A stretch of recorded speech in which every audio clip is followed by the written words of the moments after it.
Welcome everybody to the presentation on Backdrop CMS. Our tagline is the CMS for small and medium-sized businesses and nonprofits. And as you guys may know, Backdrop is a fork of Drupal. In the world of Drupal, I think a lot of us are guilty of using Drupal for every problem that comes along. I know when I first got into it, as soon as I got over the learning curve, I was like, everything should be done in Drupal, it's so much fun. But back then, there weren't a lot of other options for building websites. And today, there are a lot of fantastic options out there. And for every friend that comes to me and says, I need a website, I no longer say, I'm going to build a Drupal site. And so I'm like, have you heard of Squarespace? Because not every website needs to be done in a content management system, especially one as complicated and feature-rich as Drupal. So WordPress is a little step up from Squarespace where you can create lots of different posts, different kinds of posts. You can add special widgets and plugins that let you do almost anything you need. But it is a little inflexible in terms of the ways that you can manage rich, what do you call it? Data, structured content, relational data. It's not really great at. And Drupal, we know, is fantastic at those kind of things. It's also getting better at the ways that it can be extended, but it's starting to separate a little bit from what the traditional WordPress audience has been, leaving a kind of a gap in the middle. And Backdrop, we're hoping, will sort of fill the gap between sites that are great fits for Drupal and sites that are great fits for WordPress, probably with an overlap on both sides. But that way, everybody would be able to kind of examine their project, who's working on it, what the goals are, what the budget is, and pick the right tool for the job. Nate and I are here to talk to you about Backdrop today. We're the two co-founders of Backdrop. I'm the project lead, which means I'm in charge of people, generally speaking. I manage the meetings we run every week and help set milestones for what we're going to be doing in the future. Nate's our technical lead, which means he manages the code. He's responsible for reviewing pull requests and helping us determine where the code should go in the future. So both generally have a really long history in the Drupal community. We're longtime Drupal developers. Some of my greatest hits include the dialogue system in Drupal 8 and the CK editor module in Drupal 8 was my original, well, the original version of it was contributed by myself. I also am still the file and image module maintainer in Drupal 7. And I wrote and maintained those modules. And I wrote the original Ajax framework in Drupal 6, as well as the drag and drop system that you use for taxonomies and menus. So I've been in the Drupal community for a long time doing Drupal code. I'm a little newer to core development. I was on the usability team in Drupal 7 and accidentally became in charge of the Twig initiative in Drupal 8. So I also spent a lot of time behind the scenes trying to figure out how decisions were made and getting what we thought were great changes done for Drupal. Also have a ton of websites I've built before that, and most exciting, I think, about my role in the Drupal community, in the Drupal world, hasn't been in the code, but it's been in the community. I was one of the lead organizers for the largest free Drupalcamp in the world, the Bay Area Drupalcamp or Badcamp. I started that in 2007, long before I'd ever written a line of code for Drupal. I ran a registration desk, I drove a truck to Costco, trying to facilitate the camp experience because I felt that what made Drupal as powerful as it is not just the code, it's the people and how we can get together and share ideas and help each other and get what we need out of a system that can be complicated by working together. And Nate and I also have a long experience in training. Nate worked for Lullabot back when Lullabot was the only company that did Drupal training. They did on-site training, they did training where people flew across the country to go to their classes because they were the only classes you could get. Nate had DVDs that you put in your TV and watch on how to learn Drupal. I think we might have the only Drupal DVDs in existence. Yeah. And I spent a couple of years as the director of training for Chapter 3. I wrote all of the training materials they used, and those materials were given to Aquia as the start of their training program. So that's a while ago. What you're going to use now, if you go to an Aquia training, isn't what I wrote, but I did help kick that off the ground. And so a lot of where we're coming to here is not only our experience in building sites, our experience in trying to do core development, but also our experience working with people and saying, what is it about this tool that's hard for people to learn? What is it we're hearing from the community? Like, we travel a lot, lots of camps and conferences, and we talk to people about what it is. And we're trying to create a CMS that's reaching the needs of the people that we're talking to. So that's what Backdrop should be. And all of this prefix on Jen and I's history is to express to you guys that Backdrop is not a project made out of spite. Like, we didn't fork the project because of some major licensing disagreement or some major, drama that happened that was like, this is completely unforgivable and we'll never do this. It was based really out of our love for the project and really trying to make it so that we could continue using this software that we love and provide an option to the community that we love to make it so that they could continue maintaining their Drupal sites, Drupal 7 sites, in a way that was continuous and seamless going forward and making it easier and cheaper to maintain those sites in the future. We looked at just the direction of where Drupal 8 was heading, and it turns out more recently that has been to be absolutely correct, that Drupal is heading towards like a large enterprise space, ambitious digital experiences. That's the market of Drupal, like the defined audience now. And Backdrop from the beginning has been saying we really want to help those smaller sites that previously may have been in Drupal's target market, but Drupal has grown out of. And so we are the realigning of Drupal into a new market, or a previously held market, to make it so that people that are in those markets that feel stranded, that had been using Drupal previously, can continue moving forward and have a solution that is theirs, that has the power of Drupal from now and into perpetuity. But we're not alone. Like, we're the ones talking to you today. We're the founders. But the way that we've organized the decision-making structure in Backdrop is a little bit different than the way things happen in Drupal. We have a project management committee, and these are people where if there's any decision that needs to be made, it gets escalated to this group of people. Nate and myself, we have Mike McCaffrey, who is really familiar with the APIs in the contrib space, who's our voice of what would happen to contrib maintainers if we decided to make a significant change to the platform. Wes Rubalcaba, who's here giving sessions and training. He's our front-ender to make sure that whatever we decide to do to the code isn't going to anger the people who have the right themes.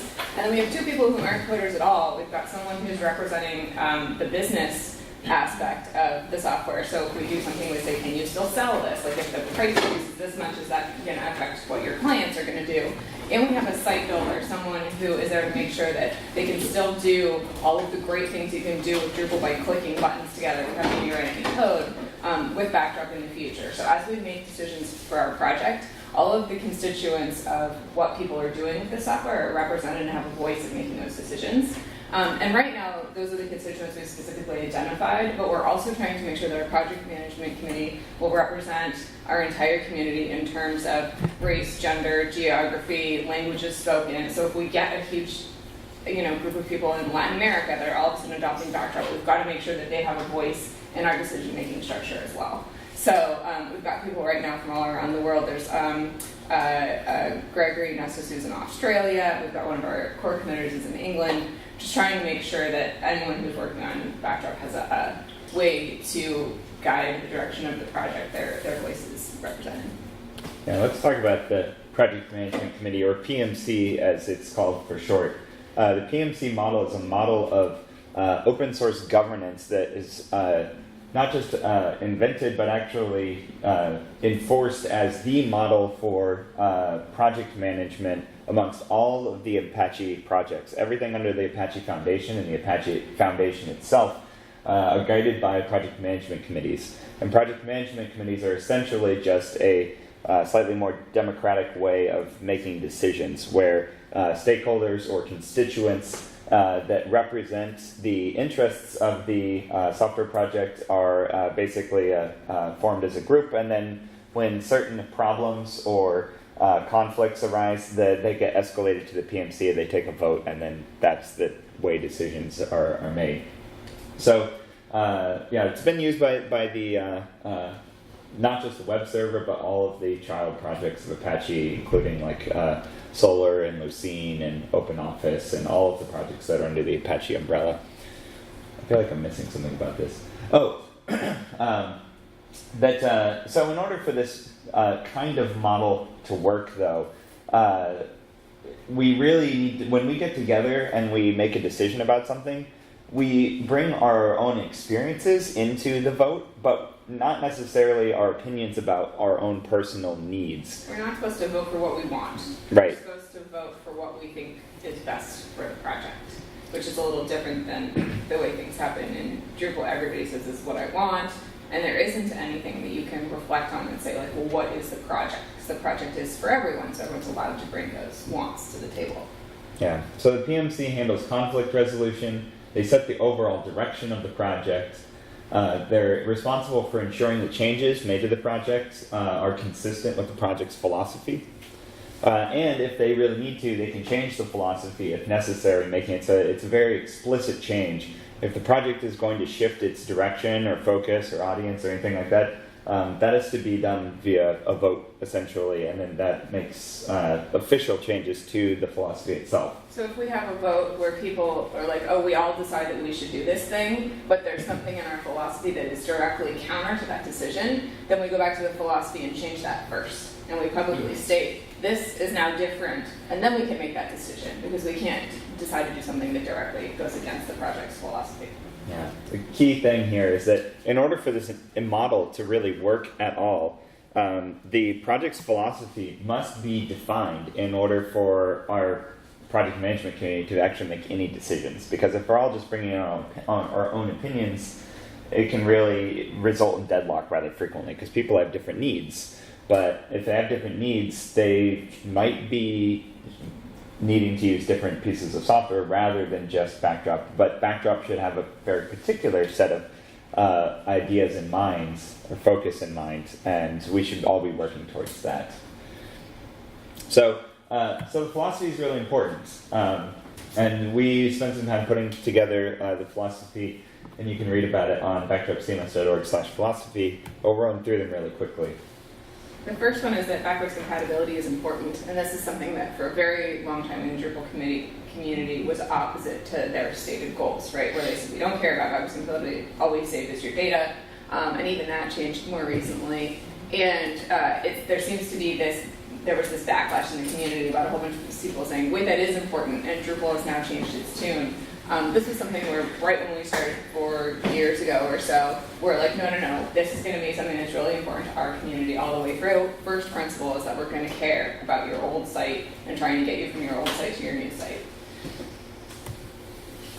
The second one is to write code for the majority. This is also counter to Drupal that has a philosophy point that says that they always go for the latest and greatest and most modern technologies. I think that's fun for developers, but it misses a lot of people who aren't developers, because you don't necessarily have the understanding that's necessary to go with the latest, greatest, fanciest technology. So our code is going to be written for the lowest common denominator, which means it's going to be clean, it's going to be simple, it's going to be easy for people who aren't developers to open a file, read it top to bottom, and be able to contribute. Because we think that if we can get more people in at the ground level, they'll stay longer, they'll learn more, and they'll become those higher level developers we're going to want in the long term. The third one is to include features for the majority. So this is to make sure that all of the stuff that ships out of the box with Backdrop is something that 80% or more of sites are going to be using. So it'll enable us to pare down the things that lots of people aren't using and leave those to contrib, but it'll also help us make decisions in the future about should this go into core or not. Are 80% of sites that are using Backdrop today going to need that feature? Are 80% of sites in the future going to need that feature? Something like making it responsive out of the box. Everybody today needs a responsive website, so doing something like that is very easy to put in core. And then, of course, for those people who have needs that are outside that 80%, which is probably 100% of sites, we're going to need contributed modules, themes, layouts, stuff like that. So ensuring the Backdrop can remain extended is very important to us as well. Drupal is great software. It's not as great without any modules, right? What makes it really powerful is the fact that it has a robust API that you can do nearly anything you want to do with. We want to make sure we keep that in Backdrop as well. The next one about meeting low system requirements is about performance, and specifically so that you can run Backdrop on shared hosting. Drupal over time has started to require Drupal-specific hosting, which gets expensive and complicated, and a lot of people struggle with that, especially when you have a bunch of other sites you can put anywhere. So we're trying to lower the bar in terms of where you can run a Backdrop site, whether it's a local environment or a shared host. Planning and scheduling releases, this is also something that until recently has been very different from Drupal, where usually Drupal ships when it's ready, and that's hard for the community to plan around. It's hard for people to budget around. And having a schedule that says we're going to release every 4 months on time means that people can budget for that, developers can set aside time, before developers know when they're going to need to back off on their other work so that they can devote time to working on Backdrop. And it makes it really routine, like everybody, there's no surprises. You know when there's going to be a release and you can deal with it. And the last one, obviously we've inherited Drupal's license by forking the project, but being open source is something that's really important to us because we want anyone to be able to see that code. We want the software to be free. That means it's accessible to lots of people who might need a really powerful content management system. And those are values that are really important to us as well. So we want to make sure that we retain those for the Backdrop project. So, can I ask a quick question about that? Yes. Load system requirements, so how do you guys handle PHP versions? So Backdrop right now supports PHP 5.3.2. 5.3.2, still, all the way up to PHP 7.2, the latest and greatest. As of this point, we have automated testing set up on both the low end and the high end. So just to make sure that all tests pass on both sides. We will eventually be dropping PHP 5 support as PHP 5 actually really tapers off.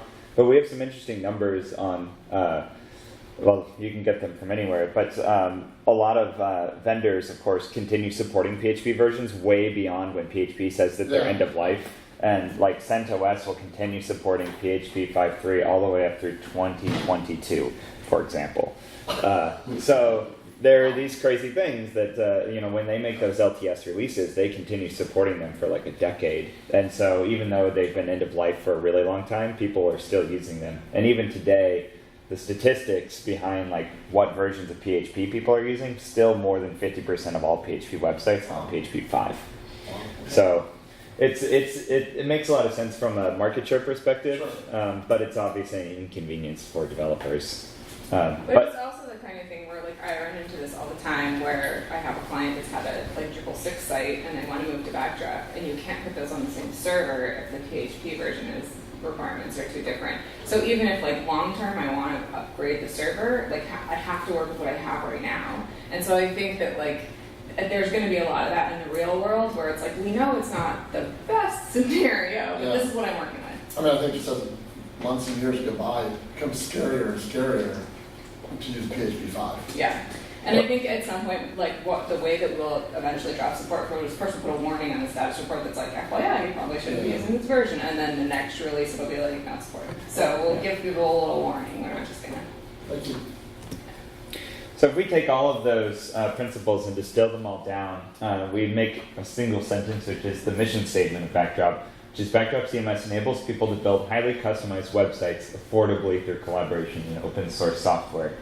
And some keywords in here, Backdrop exists to serve people, for example. It's not a self-serving system. It's really intended to help people and not necessarily developers.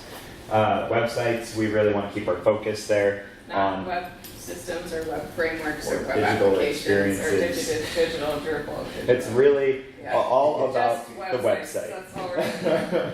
But highly customized ones, right? Yeah. Like not just a Squarespace or Wix or whatever where you don't get that much control over it.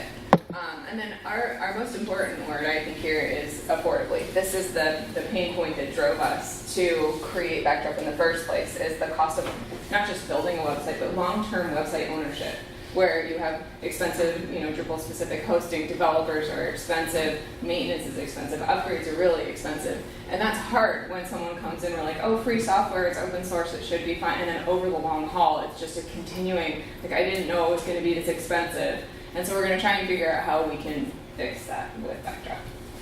So what are some things we can do to make web development more affordable?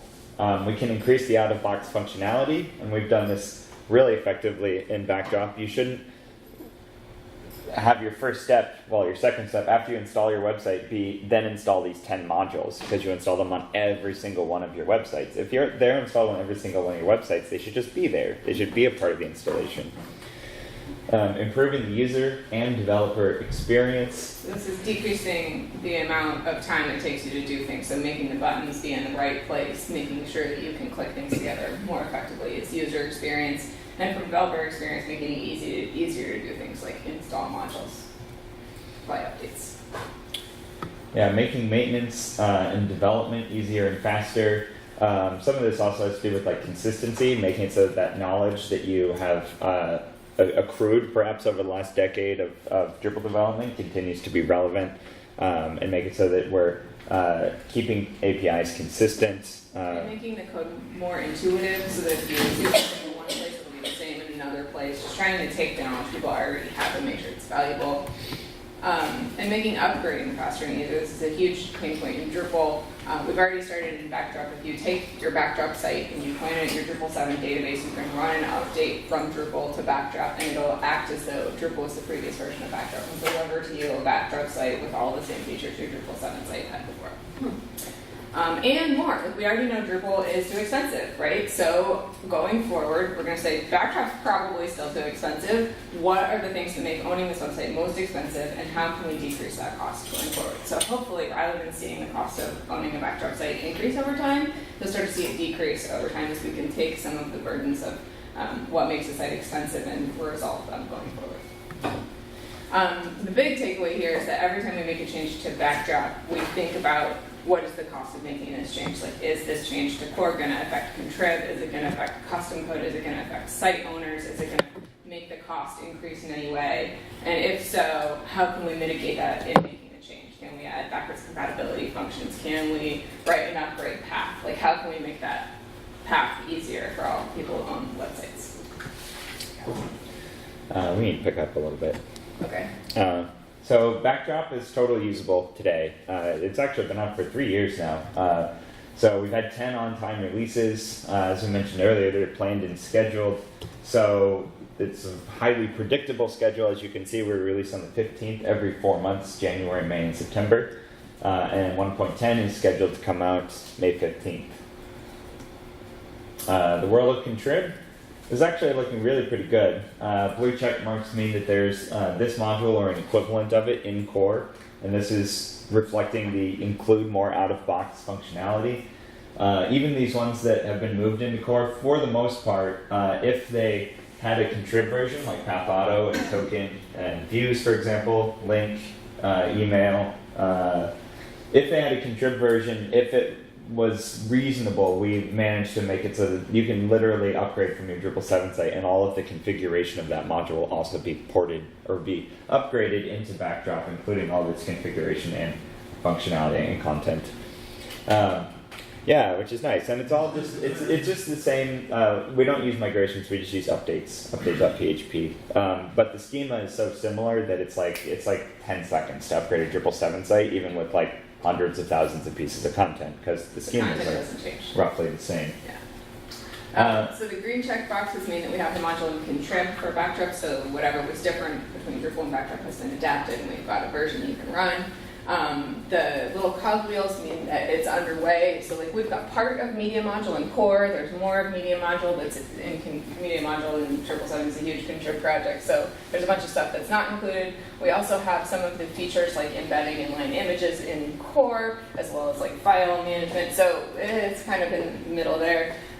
Things like field collection we don't have yet, but we do have multi-field, which is a more performant version of field collection, and we've got a version of paragraphs underway, which seems to be the field collection replacement these days anyway. So we don't have that one, but we've got other things. Localization updates depending on our translation server, which we're also working on. So we've got some stuff underway, but of the top, 40, 50 modules, we've got a lot of them. And this goes to like, we're trying to meet the needs of that 80% use case. There's also a bunch of edge case stuff we've got, but maybe not so relevant. So of the module themes and layouts, we have 443 projects you can install and 351 with official releases. So an official release just means that the maintainer has stamped that as like, you can use this right now, it's ready. But we have a lot more, almost 100 different threads that are currently underway. It's either like a development version we're waiting for testing on, or something someone just started and it's not ready for prime time yet. So there's a lot of activity going on in our contrib space. So people. On our website as of Friday, there were nearly 12,000 downloads of Backdrop, which is pretty good. We've got more than 1,000 people who have accounts on backdropcms.org, so sorry if you're hoping to get a 3-digit user ID, you are out of luck. But you can still create an account.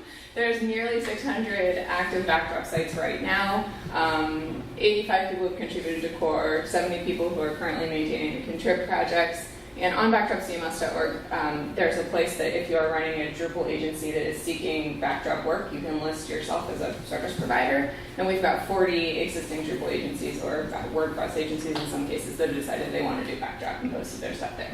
So these numbers compared to Drupal look pretty small because Drupal is such a huge community. But if you compare this to any other software project that's only been around for 4 years, it's actually surprisingly good. So I know 600 sites doesn't sound really exciting, but for me, I'm like giggling inside every time I see that number go up. I'm like, people like it. So great. Our community meets on Thursdays. We have 2 weekly meetings. One is usually focused on development issues. The other one is on other things like design focus or community outreach. Anyone can join those meetings at any time. We have a Google Hangout you can drop into, but if you're not comfortable with your face being broadcast live on YouTube, you can also watch the videos at any time later. They're aggregated onto our YouTube channel. You can follow us on Twitter. Our main website is Backdrop.cms. Our code is on GitHub, and we have a live chat using a service called Gitter, which you can access directly from your web browser. So we have a demo for you where we're going to show you Backdrop itself. You've heard enough about why it's here and how it works. We want to see it. Okay. Not the source code. Yeah, sorry. Okay, so this is Backdrop on my local host. It's literally just been installed. You can see it still actually has the installation message. It says you've just installed it. And a couple things you notice right away is that it doesn't look like Drupal. We finally have a new front-end theme called Basis, and this was written by Wes Rivercabla, who's here as well. It's a little bit more modern, it's cleaner, the code is easier to work with, it makes a suitable base theme. You can copy it and do whatever you want to it to make your starter theme. We noticed that's what people were doing with Bartik anyway in Drupal, so we made one that was intended for that. And it has a bunch of new features that you don't necessarily get with Drupal out of the box. For example, this big block goes across the top here. It's called a hero block with the ability to add a background image. That's something that 80% of sites on the internet seem to have.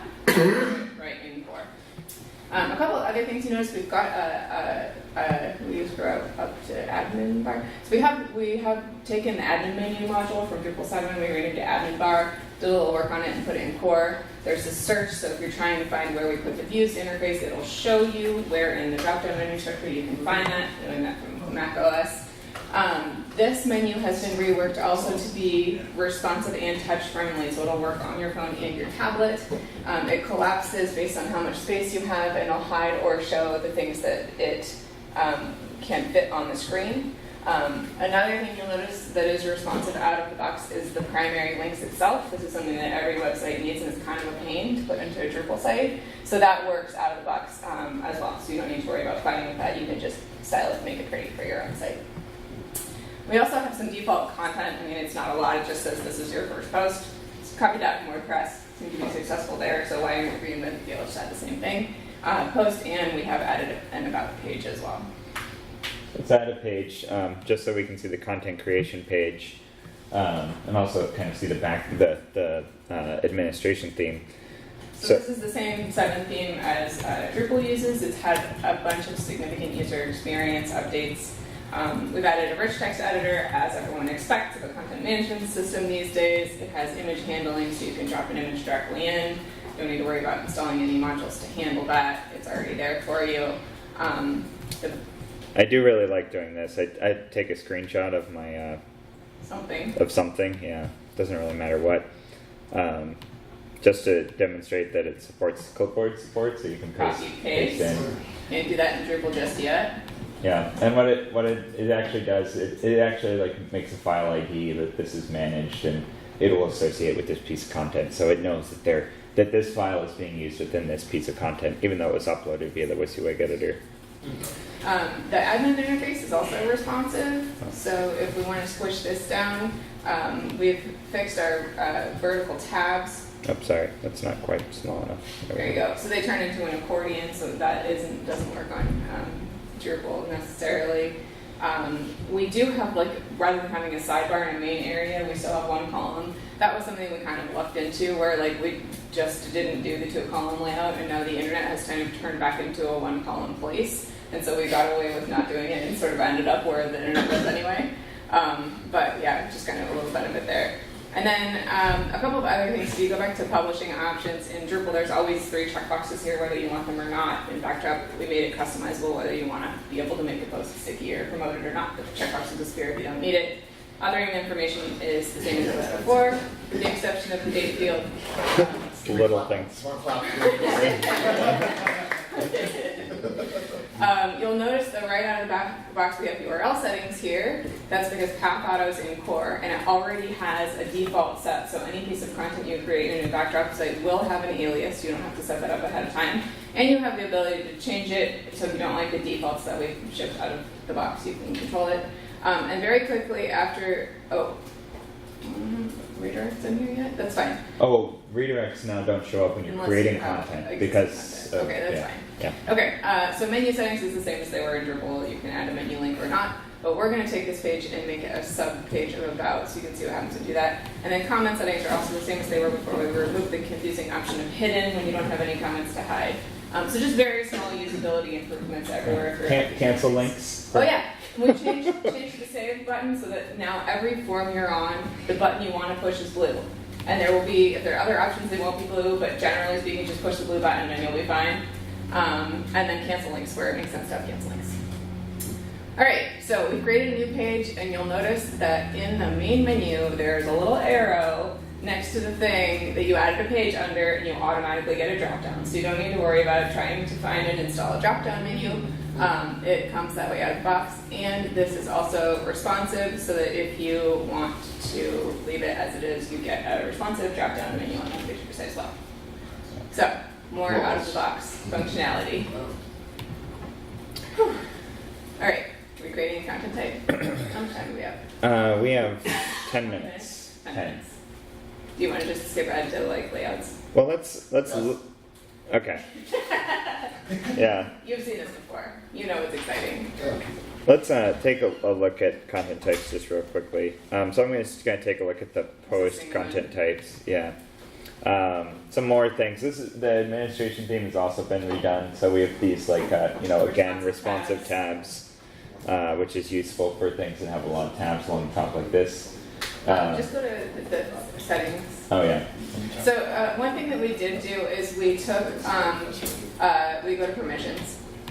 So we took all of the things that you do to configure a content type and we put them all in the same interface. So things like setting permissions for new content types, you can do on the add content type. These also exist on the other page where you set the permissions for all of the content types, but we wanted to make it so that you could do them all in the right place. Anyway, same thing here, we're setting URL alias pattern. That's something that there's another interface to configure. We wanted you to do it here so you didn't forget to do it when you're creating a new content type. Yeah. Reduces what we call pogo sticking, where you're configuring one thing and then you're going back up to administer and then you're going back down to permissions and then you're going back up to the top and then you're going down to URL aliasing. Like it really. So these are all just examples of like making it take less time to do the things that we do every day in administering Drupal sites. And things out of the box. Email is included. Dates are included, links. Including date, beginning and ending, and links. And these are all just the contrib equivalents, moderately tidied up, but compatible in every way with their previous contrib versions. Okay, layouts. So layouts are one of the most drastic pieces or drastic changes in Backdrop. Views, just aside, views are in core and things like the content administration page and all of this stuff. This is all views, including views bulk operations and things like that. But ever since Backdrop has existed, it's had layout support. And layout support is a replacement for the block system and actually the region system provided by themes. That themes in Backdrop no longer provide layout. There's no such thing as a 3-column theme in Backdrop. They're all themes are literally, they're much more just skins now than they are having anything to do with layout, because Backdrop has these layouts, and these are universal, they're a new top-level concept on the same level as a modular theme, where it's just a template with CSS and a .info file that says, these are the layouts that are available, and you can make new layouts, of course, and there's contrib layouts. You can actually... So these are the 10 that ship with Backdrop Core, and they're all responsive using the Bootstrap 4 grid system, which just came out. We actually put it in long before Bootstrap 4 came out because we were only using the grid system. The grid system was stable. So every one of those themes is using the same library in order to manage them, so that if you wanted to create a new layout that had more rows or different columns, you can just copy the existing one, change the classes, and say that you've got a new layout. You don't even need to worry about the CSS that manages it. So we thought that would be easiest for people to manage going forward. So in layouts, we have 3 out of the box. We have one that manages all of your administration pages, so this is why all of our admin pages take up full width. We have another one that manages your home page. This is the most common use case for needing different layouts on your site. Usually your home page is doing something different than every other page, and we ship with that out of the box. And we have the default layout, which is what will be used if no other layout is in use. So you can create any number of new layouts you want. And this includes, like, if you wanted to create a landing page for something, how do you create a page in Drupal? Well, there's 100 ways to do it. In Backdrop, we've created a new, easier way where you can just add one, give it a name, choose the way you want your content to display. Like, you could make some kind of landing page, like a portfolio or something like that, and then choose what... choose, like, Sutro or something different. Sure. Why not? And you can just make up a path, just like give it a name like /portfolio, and this will create a page on your site that'll render content in that layout. So you click create, it'll then drop you into a place where you can place your blocks. By default, it copies all of the block placements from your default layout, so we figure it's much easier for people to remove things they didn't want than to add everything over and over again. So you can see that there's something like header and navigation. This in Drupal used to be part of your theme, deciding where it would go. In Backdrop, this is just part of your layout. So we're just going to add some new things. So maybe create a custom block. This is the same sort of block as was in Drupal 7, so it is a configuration item, not content like it is in Drupal 8. And then we could add... Sorry, I'm just doing... another one. Make this one reusable. Okay, sure.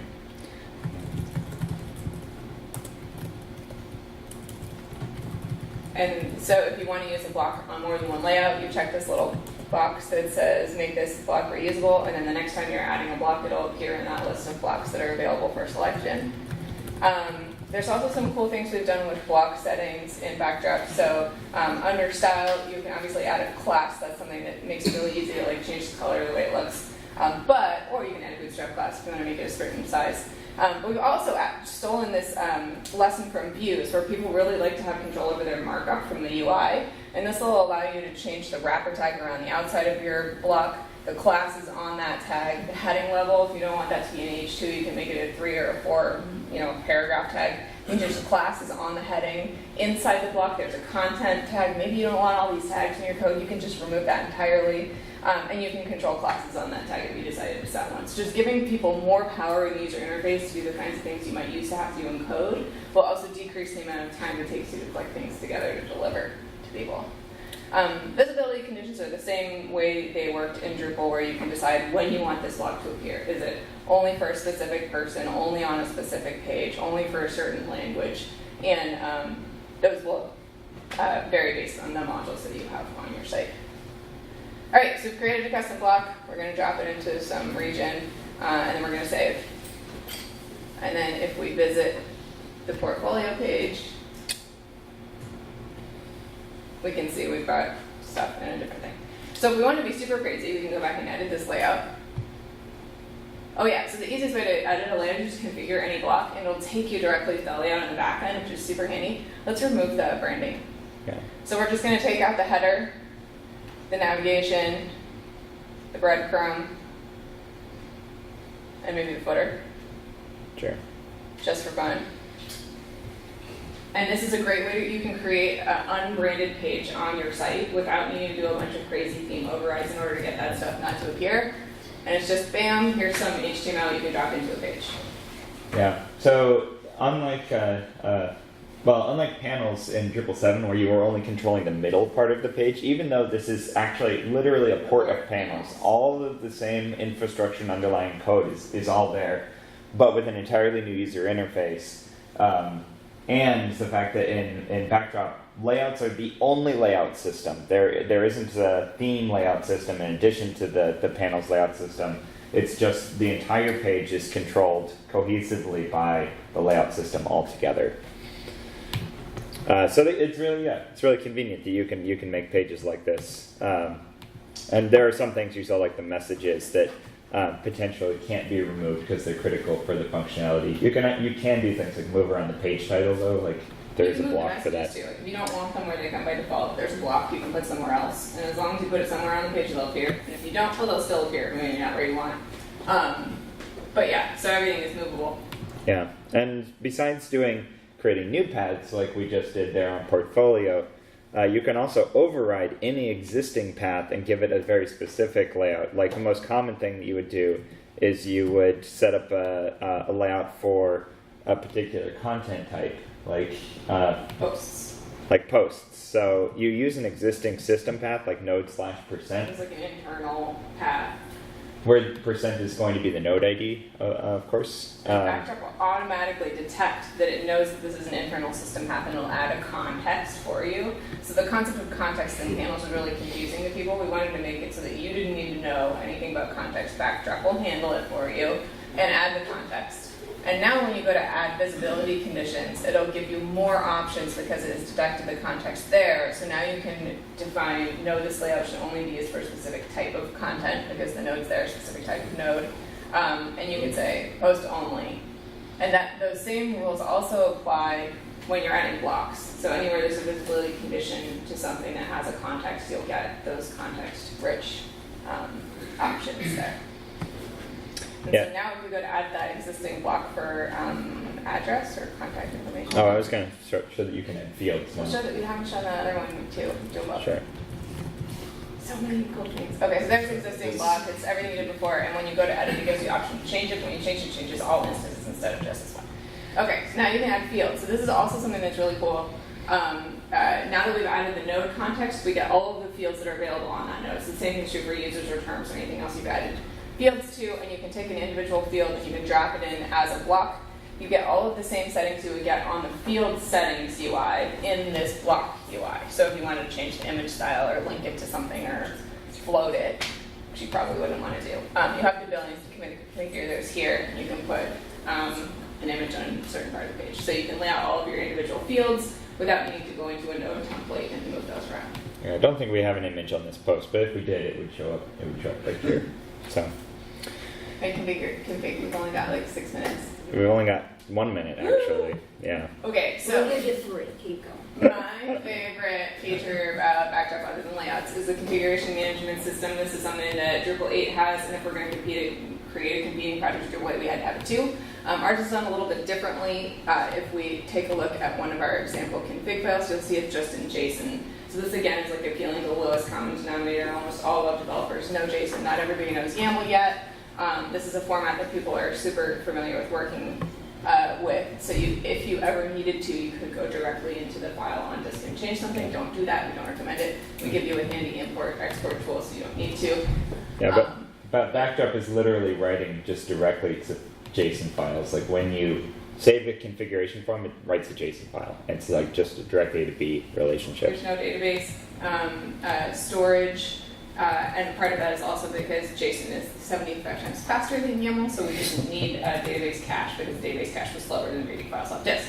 So if you wanted to do something like export all of the things that you've built on an entire website, it'll give you a tarball of all of those JSON files for one site, and then you can go and import them to another site, which Nate is going to demo on a Pantheon site that he just set up. Oh, you might not even be installed yet. No, but... we don't have time for this. Sorry.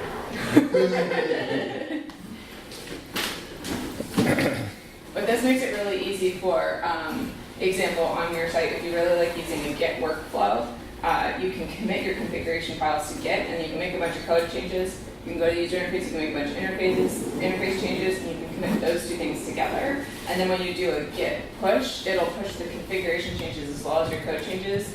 On your production side, you can do a git pull, and it'll pull them in. As long as it pulls them in the correct directory, it'll stage the changes for you, which you'll get to see in a minute, and it'll give you a chance to review them before you deploy them to your live site. But it makes making changes, or deploying changes from one site to another considerably easier. So if we go to the configuration, development, configuration management, single or full import section, we can grab the zip tarball from the desktop, or wherever you put it, open it, stage it, and it gives you, Joey, did you change anything? That's not right. Is that the right zip file? Why don't you just do one? Go back to the level file. So it gets staged by default? So yeah, the way you define in your settings at PHP where your live directory is and where your staging directory is, Okay. and when you do a sync, when you do a stage, it'll copy the file into the staging directory and compare it against what's in live, Okay. and then it'll give you a user interface where you can see the differences. So is your repo looking at stage, and what should be in the repo? Stage? So it's up to you how you want to manage that. We have 3 different examples that are pretty well documented Well, on what's how you can do best it. practice on that? I usually like to put both directories in my version control system, but that does mean that my production site almost always shows my staging directory of having deleted files, because every time it does a sync, it'll delete them. And then, Some people like to have their staging directory only committed, and that way you have to manually say, these are ready for deploy, commit to stage, push over. But I like to be able to pull down from production too, and so I commit my live, and then I flip my staging and live directory so that it does this, like, live pulls into staging, local pulls into staging, live pulls into staging. So I can show you that later if you're curious. Yeah. But yeah, so now if you have, I imported the custom, the you contact look at the diff? information. There is no diff when you do a single. Yeah. so anyway, it usually gives you like a git style color coded diff where it'll say this file is changed in this line, this value is gone this way. So it gives you an opportunity as a developer to say, oh wait, I didn't want to import that file, and you can Yeah, really funny. That's really funny about this thing. Oh well, sorry. That was a little bit of a peter out there. But we're out of time. We don't Page really management also makes long-term website ownership more affordable have time for questions, but you can catch us in the hallway. in the hallway after the Oh, and for presentation. those of you who didn't come in early, there's stickers, so we can deliver those later. Okay. Well, thank you guys very much.